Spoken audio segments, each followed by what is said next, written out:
Chapter 1, Mishnah 7. This Mishnah speaks of a house, not a sukkah, whose roof is made of beams that are between 3 and 4 tefachim wide. As taught in the previous Mishnah, Rebbe Meir rules that such boards are rabbinically invalid for use as Succah because they resemble the roof beams of a house, but Rebbe Yehuda holds that they are valid. Nevertheless, all would agree that this house is disqualified for two reasons. First, the roof of every house is biblically unfit for Succah because its beams were put in place as roofing, i.e. to provide roof for a regular year-round residence, and not as Succah, i.e. to provide shade. Second, the rabbi's decree against wide beams applies here, even according to Rebbe Yehuda, because they belong to an actual roof of a house.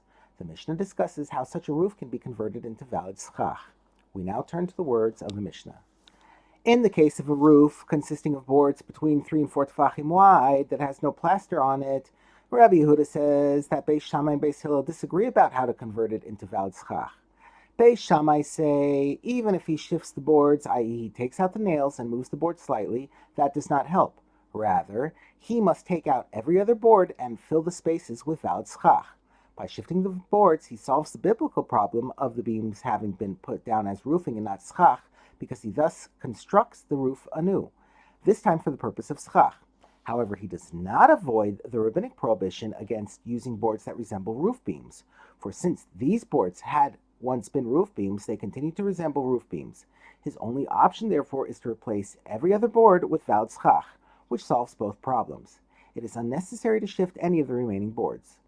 But Beis Hillel say he may either shift all the boards or take out every other board and fill the spaces with valid Succah.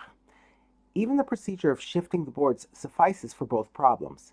Since each procedure on its own fixes both problems, one may do either one or the other.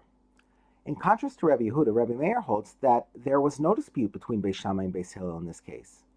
Rebbe Meir says that according to both Beis Shammai and Beis Hillel, he must remove every other board and fill the spaces with valid Succah and not shift the boards. That is, the only way to solve both problems is to remove and replace every other board. Nothing is gained by shifting them.